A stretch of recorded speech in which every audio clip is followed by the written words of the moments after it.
the Mario. Swing your arms from side to side. Come on, it's time to go. Do the Mario. Take one step and then again. Let's do the Mario all together now. Welcome back, everybody, to Nintendo Switchcraft. This is episode 457. On this episode, we are going to take a look at the Pokemon Direct, which happened yesterday, and it looks like everything must go. Those stories and more on this episode of Nintendo Switchcraft. Hey, listeners. This is Joel Mead24 from the Run, Jump, Stomp Discord community. You're listening to Nintendo Switchcraft.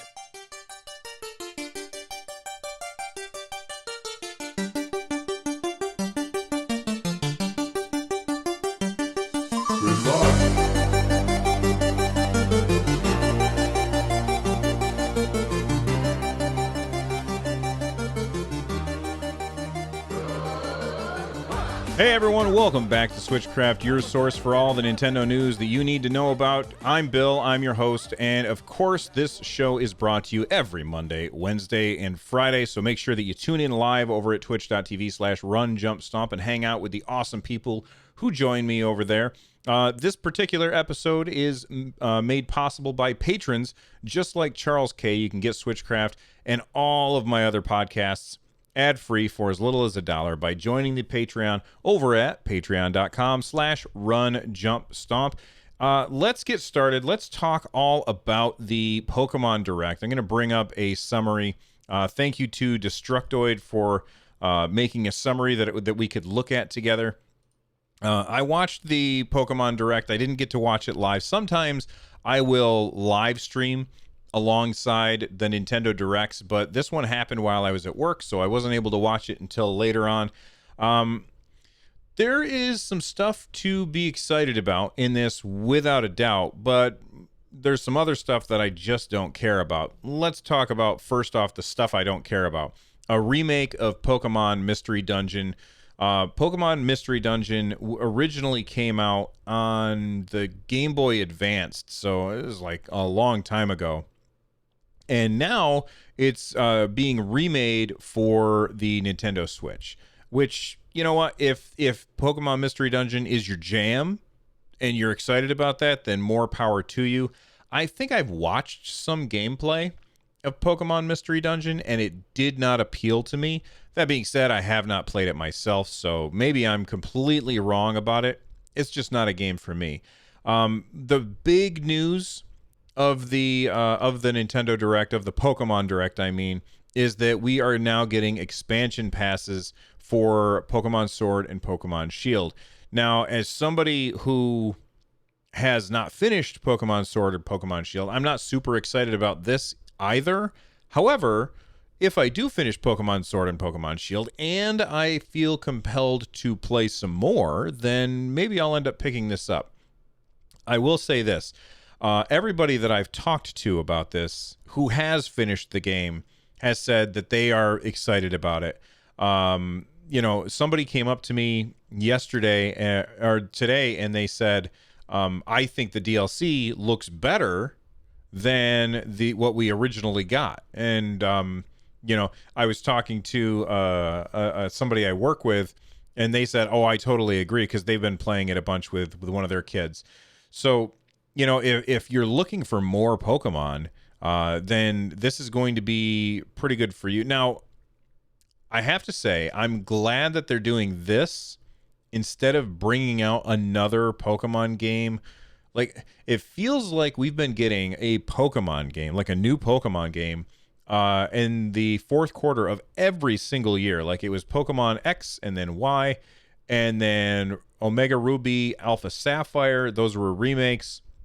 And then and then Sun and Moon, and then Super Sun and Super Moon, or whatever they called the extra Ultra, I think it was, Ultra Sun and Ultra Moon, and then Go, which was split up into Pikachu and Eevee, and then finally Sword and Shield. So it seems like every single year we've been getting a brand new, and I say brand new because some of these are remakes, but brand new Pokemon game.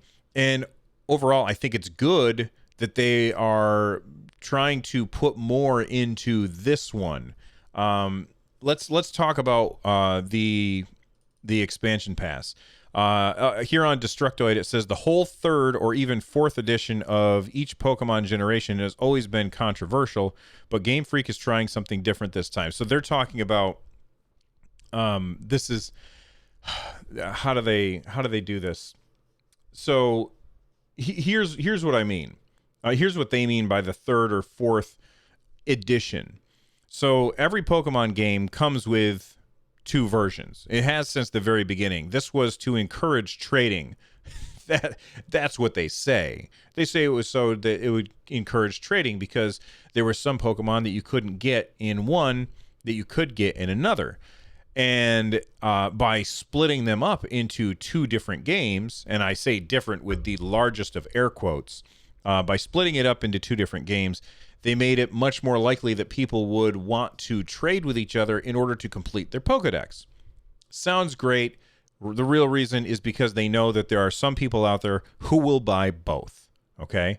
So every Pokemon game has come with 2 editions. Now, basically, what ends up happening is there's usually a 3rd edition that comes out afterwards. So if you go all the way back to the original Pokemon games, and I'm more familiar with the US version, so that would be Red and Blue. I think in Japan it was Red and Green. But you had Pokemon Red and Pokemon Blue. And then later on they brought out Pokemon Yellow, which was basically a combination of those 2 games. Now, they had not stopped doing that for a very long time. And so now it turns out that there was like 3 editions of every Pokemon game. And then, we run into those issues where we have the Ultra versions, kind of like in Pokemon Ultra Sun, Ultra Moon. So we have Pokemon Sun, Pokemon Moon, and then Ultra Sun and Ultra Moon, which really isn't another game. I mean, some people would say it is, but I think most people would say it's not really another game. It's just almost like DLC. That's what it felt like to me. It felt like DLC. This is really an add-on. And people have always been kind of like, really? Why you got to do that? They haven't always really enjoyed the way that it gets split up into a bunch of different versions so that people end up buying extra stuff that they probably, you know what I mean? They basically increase the cost of the Pokemon games. And that's probably why Pokemon is so makes so much money. But anyway, Destructoid says the whole 3rd or even 4th edition of each Pokemon generation has always been controversial, but Game Freak is trying something different with Sword and Shield expansion passes. Rather than going the Ultra path that they followed last time, the new gen will support a $30 expansion. And basically what this means is it's called an expansion pass, right? An expansion pass because you don't get everything in the first one. The first expansion comes out in June, and that is called, I'm forgetting the name of the damn thing off the top of my head, Isle of Armor. So the first one comes out in June. That's called Isle of Armor. And then the second part of it comes out in the fall, and that's called the Crown of Tundra. Okay, so we've got the Isle of Armor and the Crown of Tundra, and those are the new expansions that are coming to Pokemon Sword and Shield.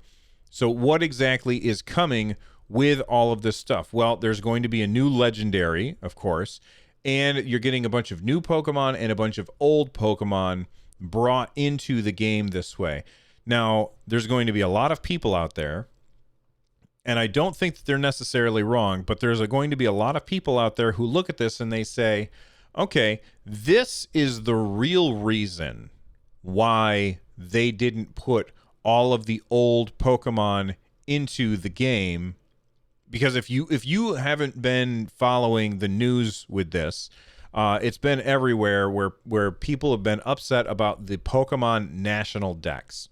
The National Dex is basically in Pokemon games, you have what's called a Pokedex, which is like a little encyclopedia of Pokemon that you go around, you see a Pokemon, you add it to your Dex, right? As you capture them, they get added to your Dex, and now you have filled the Dex. Hooray for you. Now, you can then port that dex forward to the next game. That's what we've always been able to do, is we take our save and we send it forward to the next game, so the dex that we have just keeps building and building and building. There were a lot of people who were upset because the Pokemon Company decided, you know what? This particular Sword and Shield, this particular Pokemon game, we are not going to include every Pokemon from previous Pokemon games in this one. And we're not going to do that for a couple of reasons. Number one, for balance, and number two, because it costs too much for us to do all of these animations. Well, now it seems like here's where the rubber meets the road. They are going to be adding them to this game via expansion passes. And I'm starting to wonder if next year, because like I said at the beginning of this very long conversation, at the beginning of this, I said, we've been getting a new Pokemon game every single year, and now this year we're getting expansion passes instead.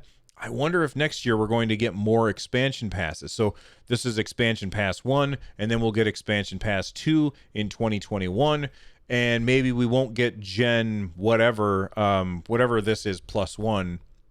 We won't get the next generation of Pokemon until maybe 2022 or 2023.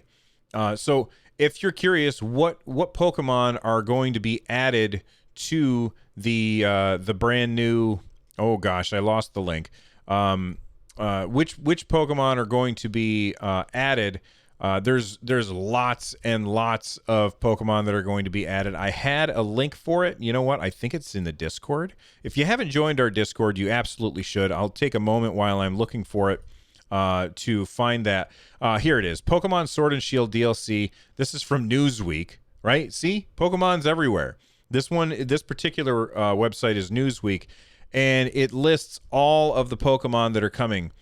So in the Isle of Armor, you're getting Psyduck, Golduck, Magnemite, Magneton, Magnezone, Happiny, Chansey, Blizny, and more and more and more. I'm not going to list them all off. If you want to check it out, go to the show notes, runjumpstomp.com.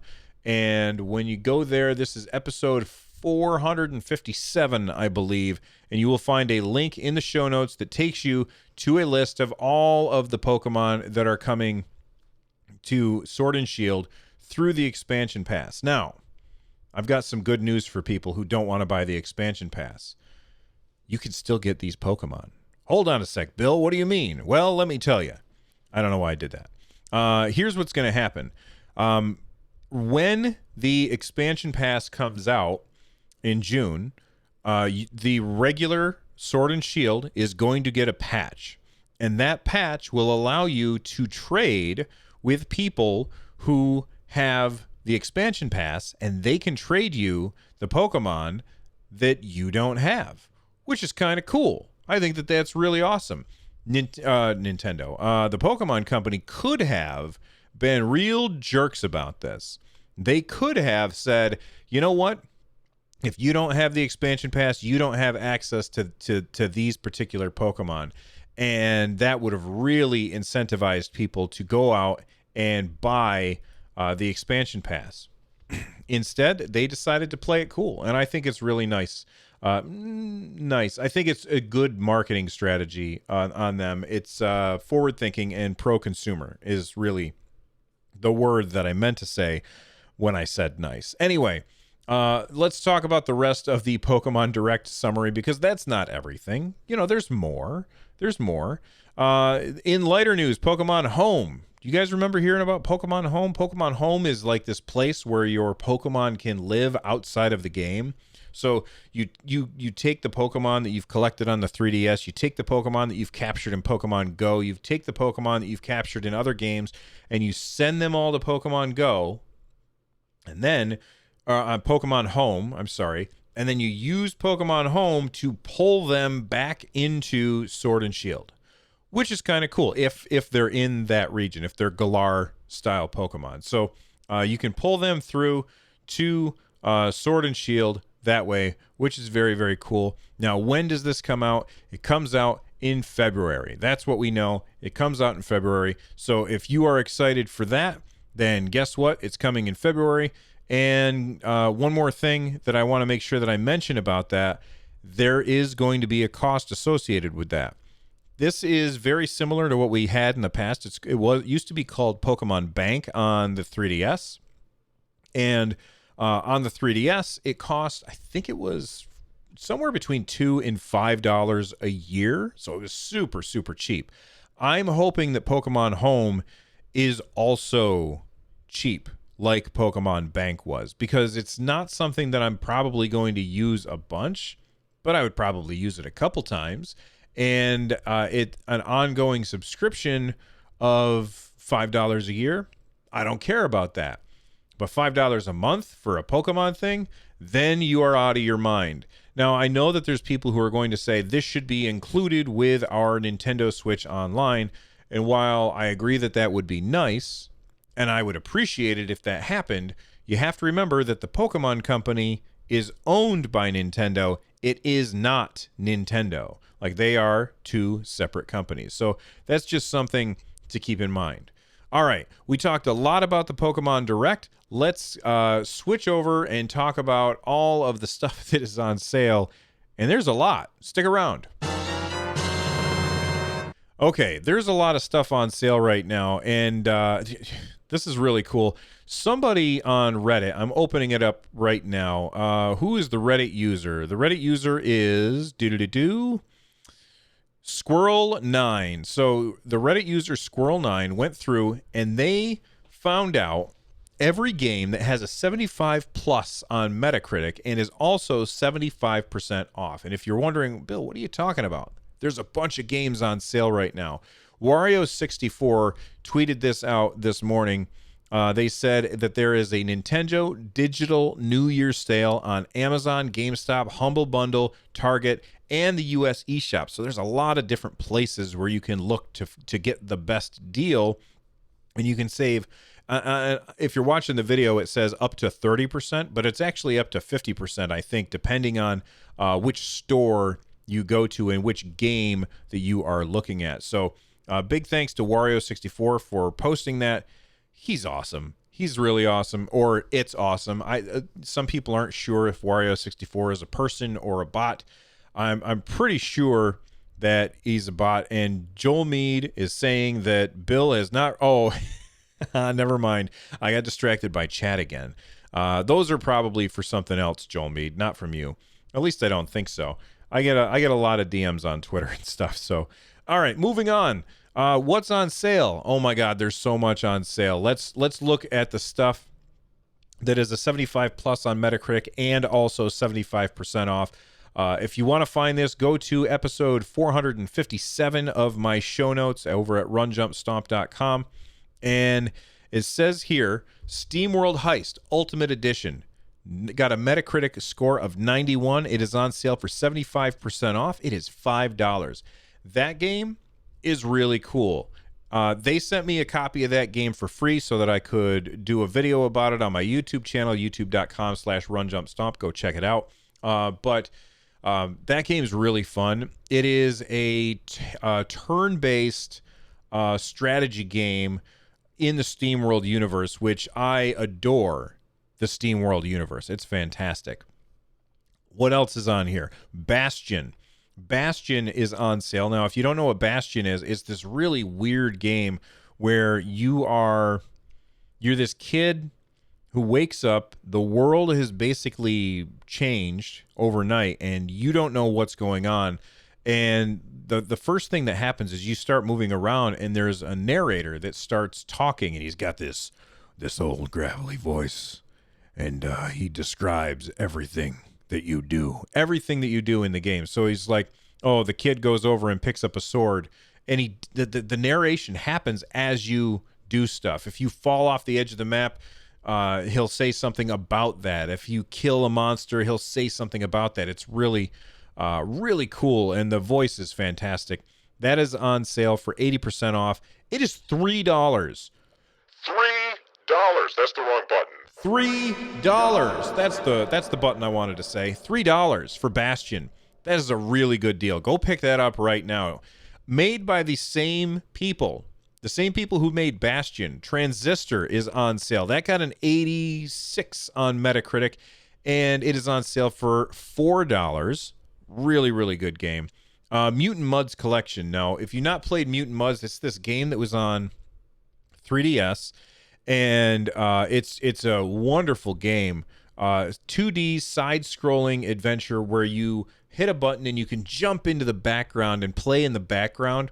The foreground gets all blurry, and then you can jump back to the foreground and the background gets all blurry, and that gives you a lot of really cool gave the developers a lot of really cool things that they could do with that mechanic of going back and forth between the foreground and the background. That's on sale for, oh my god, that's ridiculous. You're not even going to believe this. $1.49. It's $1.49 for Mutant Mudds Collection. And Mutant Mudds Collection, I only described Mutant Mudds. I didn't even talk about the other stuff that comes in the collection, so check that out. Mario plus Rabbids Kingdom Battle is $15. That game seems to be on sale all the time, and I don't know why, because it's a really good game.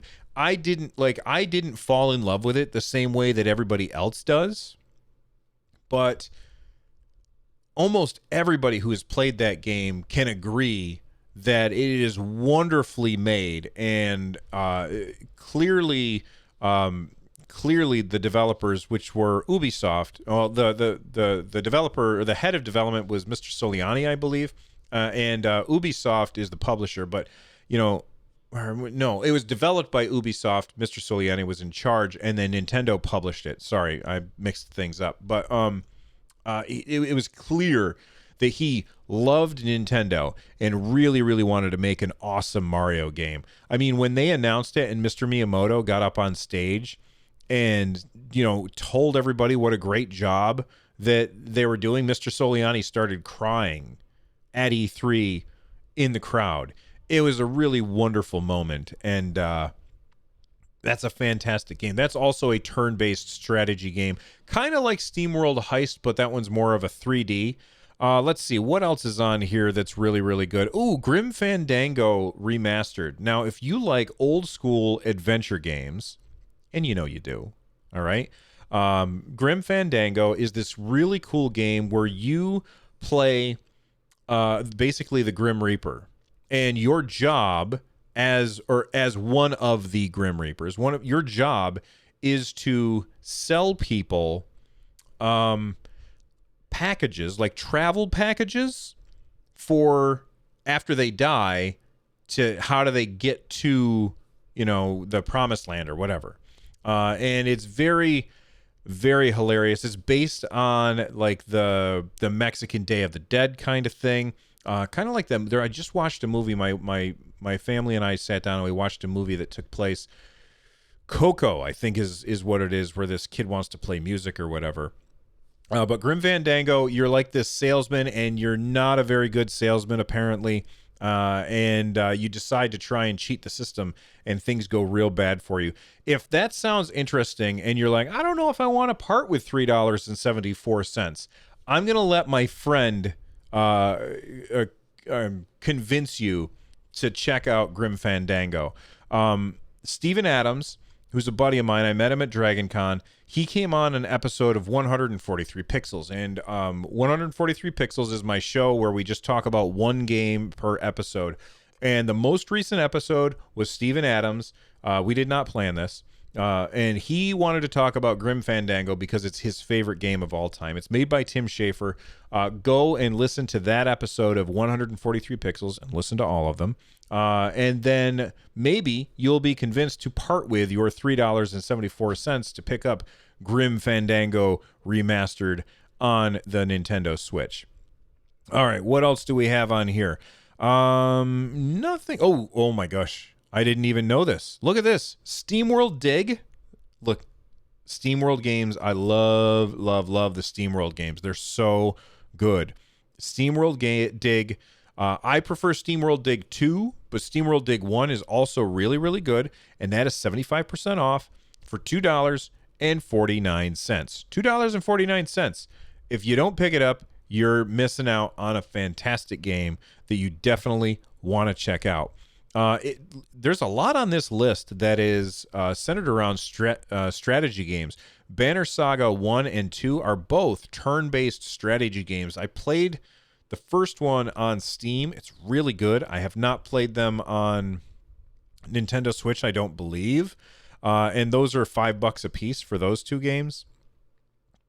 This is a really great sale, especially for indie games. If there's something out there that you are interested in, then you should check that out. And this is not all of the games that are on sale. These are just the games that are on sale that got a 75 or higher on Metacritic. So I think that is definitely something that you want to check out if you haven't already. Check out that sale and see what jumps out at you. Speaking of things that may or may not jump out at you, if you're watching the YouTube video right now, you can see that I'm holding in my hand the NES controller for the Nintendo Switch.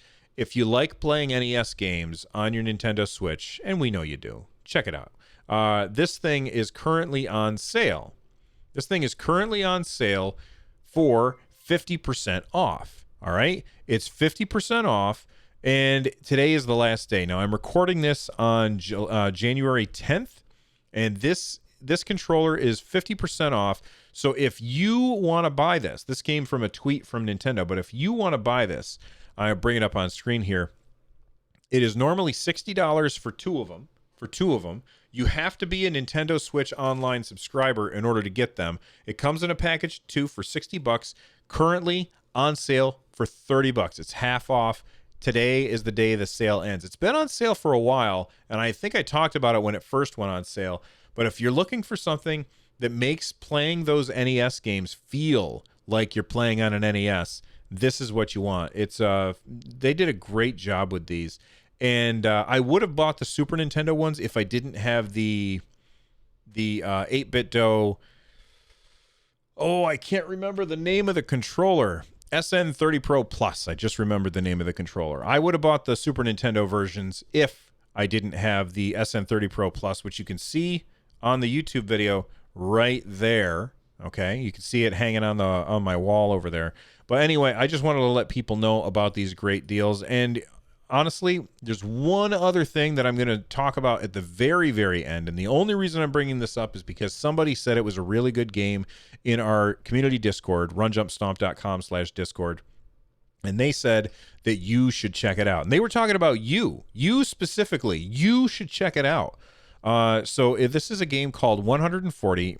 It is a side-scrolling platformer, which you basically, the world moves to the beat of the music. Think of Cadence of Hyrule or Crypt of the Necrodancer. The game world moves to the beat of the music, and you have to kind of deal with that. It's got very, very simple graphics, which I appreciate when games do this kind of thing. I think it looks cool. The aesthetic reminds me of like the Atari 2600 aesthetic, but obviously the frame rate looks really good, and of course it's got cool music, which you can't hear on the podcast or on the video that you're watching on YouTube right now. But it looks really neat, and let's see how much it costs. It's $5 right now. It doesn't look like it's on sale, but it's $5 right now. So, if it went on sale, I don't know that anybody would notice because it's so cheap already. Anyway, I just wanted to let people know about all of the sales that are going on and my thoughts about the Pokemon Direct. Thank you very much for listening. Remember to check out 143 Pixels.